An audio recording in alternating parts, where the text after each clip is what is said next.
একদিন বিশ্ব নবী মা ফাতেমার বাড়িতে যাওয়ার জন্য রওনা করলেন। নবীজি হজরত ফাতেমার বাড়িতে এসে তার ঘরে প্রবেশ করে দেখলেন মা ফাতেমা অঝরে কান্না করছে। বিশ্ব নবী তখন ফাতেমাকে জিজ্ঞাসা করলেন, হে মা ফাতেমা, তুমি কেন কান্না করছো? মা ফাতেমা বললেন, আব্বা গো, আজকে 3 দিন হয়ে গেল আমাদের চুলায় আগুন ধরে না। নবীজি তখন বললেন, মাগো, বুঝেছি তুমি বুঝি আমার গরিবী অবস্থা দেখে কান্না করছো। মা ফাতেমা তখন বললেন, না আব্বাজান, আমি আপনার গরিবী অবস্থা দেখে কান্দি না। আব্বা গো, আজকে 3 দিন যাবৎ আপনার আদরের নাতি হাসান এবং হুসাইন না খাইতে পেরে 2 ভাই গলাগুলি করে কান্না করছে।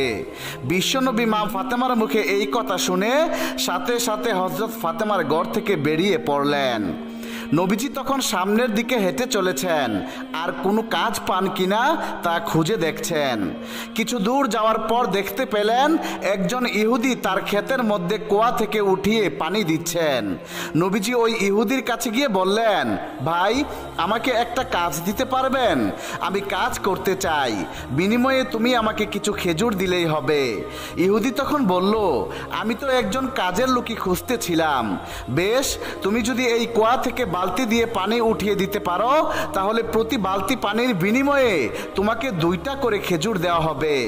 নবীজি তখন বললেন, ঠিক আছে, তাতেই আমি রাজি। অতঃপর বিশ্ব নবী কুয়া থেকে রশি লাগানো বালতি দিয়ে পানি উঠানো শুরু করলেন। যে নবীকে সৃষ্টি না করলে দুনিয়ার কোনো কিছুই আল্লাহ সৃষ্টি করতেন না, সেই নবীও আজকে মেয়ে এবং নাতির ক্ষুধার জ্বালা মিটানোর জন্য কাজ করে চলেছেন। আল্লাহু আকবার।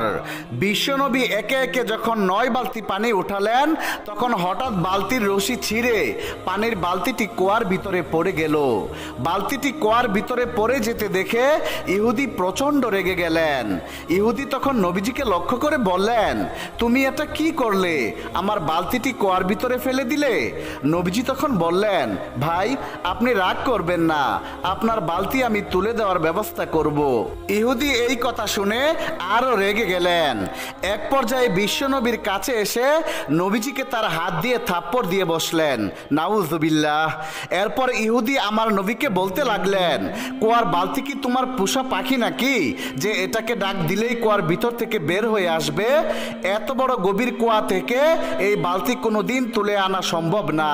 নবীজি তখন ইহুদির কাছে এসে বললেন, ভাই, তুমি যে আমাকে থাপ্পড় দিয়েছো, এতে আমার কোনো অভিযোগ নেই, কিন্তু ভাই, তুমি হাতে ব্যথা পাওনি তো? নবী মুহাম্মদুর রাসূলুল্লাহ সাল্লাল্লাহু আলাইহি ওয়াসাল্লামের মুখে এমন কথা শুনে ইহুদি বড় আশ্চর্য বনে গেল।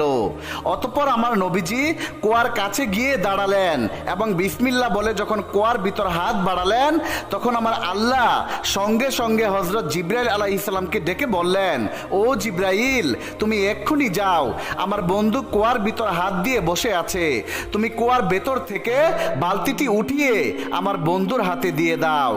আল্লাহর হুকুম পাওয়া মাত্র হযরত জিবরাইল আলাইহিস সালাম কুয়া থেকে বালতিটি উঠিয়ে বিশ্বনবীর হাতে দিয়ে দিলেন। বিশ্বনবীর হাতে বালতিটি দেখে ইহুদি আরো বিস্মিত হয়ে গেল। অতঃপর নবীজি তার প্রাপ্য খেজুর নিয়ে মা ফাতেমার বাড়ির দিকে ছুটে চললেন। হযরত ফাতেমার বাড়িতে এসে নবীজি হাসান হুসাইনকে কোথাও খুঁজে পাচ্ছিলেন না। এরপর নবীজি তাদেরকে খুঁজতে খুঁজতে কিছুটা সামনে গিয়ে দেখতে পেলেন কিছু রাখালরা মাঠে গরু, ছাগল, বকরি চড়াচ্ছে। নবীজি তাদেরকে হযরত হাসান এবং হুসাইনের ব্যাপারে জিজ্ঞাসা করলেন। এরপর তারা বলতে লাগলো, আজকে এদিক দিয়ে এই 2জন বাচ্চা গলাগলি করে সামনের দিকে গিয়েছে। তারা এখান দিয়ে যাওয়ার পর থেকে আমাদের গরু, ছাগল, বকরিগুলো কোনো খাবার পানি খাচ্ছে না। হুজুর, আপনি সামনে গিয়ে দেখেন ওই বাচ্চাগুলোই আপনার নাতি কিনা।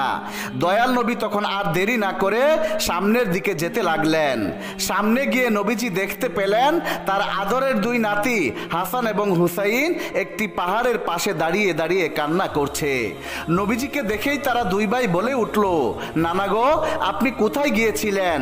আমরা আপনাকে খুঁজতে খুঁজতে এদিকে চলে এসেছি। নানা গো, আপনি তো জানেন আমাদের পেটে যতই ক্ষুধা থাকুক না কেন, আমরা আপনার চাঁদমাখা মায়াবী চেহারা দেখলে আমাদের আর কোনো ক্ষুধা থাকে না।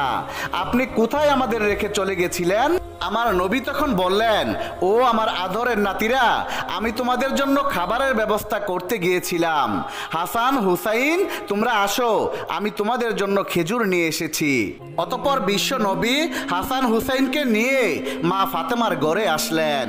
এদিকে সেই ইহুদি ঘরে ঢুকেই তার বিবিকে বলছে, বিবি গো, জানি না আজকে আমার এমন কেন লাগছে। বিবি, আমি বড় অন্যায়ের একটা কাজ আজকে করে ফেলেছি। ইহুদির বিবি তখন জিজ্ঞাসা করলেন, আপনার কি হয়েছে, আপনাকে এমন দেখাচ্ছে কেন? ইহুদি তখন বললেন, বিবি গো, আমার মা দুনিয়া থেকে চলে যাওয়ার আগে আমাকে একদিন বলে গিয়েছিল যে আমি যার হাত ধরে মুসলমান হয়েছি সে এমন একজন নবী যার চেহারা দেখলেই কলিজা ঠান্ডা হয়ে যায়। তিনি হলেন আল্লাহর পাঠানো শেষ নবী। তার মায়া ও ভালোবাসার কাছে পৃথিবীর সব কিছু হার মানবে। বিবি গো, আমি মনে হয় আজকে সেই মায়ার নবীর দেখা পেয়েছিলাম, আর আমি তাকে চিনতে না পেরে তার গালে থাপ্পড় মেরে দিয়েছি। ইহুদির বিবি তখন বলল, আপনি একই বলছেন? যদি আপনার ধারণা ঠিক হয়ে থাকে তাহলে এক্ষুনি গিয়ে আপনি সেই নবীর কাছে মাফ চাওয়া উচিত। ইহুদি তখন বলল, বিবি গো, আমার বিশ্বাস উনি সেই আখিরি জমানার নবী। তার চেহারা এত সুন্দর আর এত মায়াবী, দেখলে পলক ফেলানো যায় না। তাকে আঘাত করার পর তিনি উল্টো আমাকে জিজ্ঞাসা করলেন আমার হাতে ব্যথা পেয়েছি কিনা। বিবি, আমি বড় অন্যায় করে ফেলেছি, শুধু ক্ষমা চাইলেই সেই অপরাধ আমার মোচন হবে না। এই বলে ইহুদি ঘর থেকে একটি চাকু নিয়ে বাহিরে বের হয়ে গেলেন। ইহুদি একটি পাথরের কাছে গিয়ে যে হাতে আমার দয়ার নবীকে থাপ্পড় মেরেছিলেন সেই হাতটি পাথরের উপর রেখে একটা কোপ দিয়ে হাতের কবজি আলাদা করে ফেললেন। এরপর কবজিটা পকেটে নিয়ে ছুটে চললেন বিশ্ব নবীর কাছে। ইহুদি একটি মসজিদের কাছে এসে একজন সাহাবীকে দেখতে পেলেন যার নাম ছিল হযরত সালমান বিন ফারসি রাদিয়াল্লাহু তাআলা আনহু। ইহুদি তখন তাকে জিজ্ঞাসা করলেন, ভাই, নবী মুহাম্মদ রাসূলুল্লাহ সাল্লাল্লাহু আলাইহি ওয়াসাল্লাম কোথায় আছেন, আমাকে একটু বলবেন?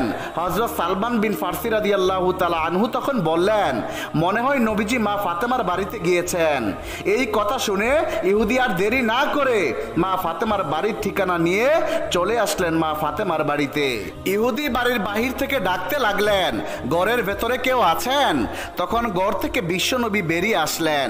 নবীজিকে দেখে ইহুদি লোকটি একটা চিৎকার দিয়ে বলতে লাগলেন, নবী গো, আমি আপনাকে চিনতে পারিনি, না বুঝে না চিনে আমি আপনার সাথে বেয়াদবি করেছি, আপনার পবিত্র গালে আঘাত করেছি।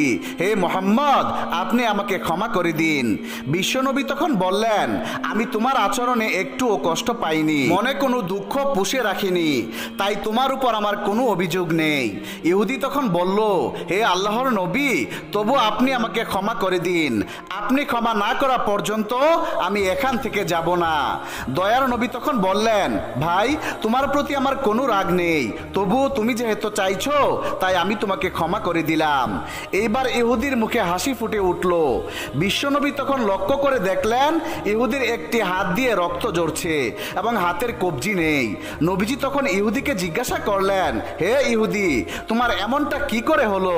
ইহুদি তখন বললেন, নবী গো, যে হাত দিয়ে আপনাকে আমি প্রহার করেছি সেই হাত আমি ফেলে দিয়েছি, কারণ এই হাত যতক্ষণ পর্যন্ত আমার সাথে ছিল ততক্ষণ পর্যন্ত আমার মনে আমি শান্তি পাচ্ছিলাম না। নবীজি তখন ইহুদিকে বললেন, তোমার হাতের কবজিটা কোথায়? ইহুদি তার পকেট থেকে বের করে দেখালেন। নবীজি সেই অংশটুকু নিয়ে তার মুখ থেকে থুতু নিয়ে হাতে লাগিয়ে দিলেন। সাথে সাথে হাত জোড়া লেগে গেল এবং আগের চেয়ে আরো সুন্দর ও ভালোভাবে সেট হয়ে গেল। এই দৃশ্য দেখে ইহুদি আর স্থির থাকতে পারলেন না, সাথে সাথে নবীজিকে বলে উঠলেন, নবী গো, আপনি আমাকে এক্ষুনি কালেমা পড়ে মুসলমান বানিয়ে দিন। অতঃপর বিশ্ব নবী সেই ইহুদিকে কালেমা পড়িয়ে মুসলমান বানিয়ে দিল। সুবহানাল্লাহ।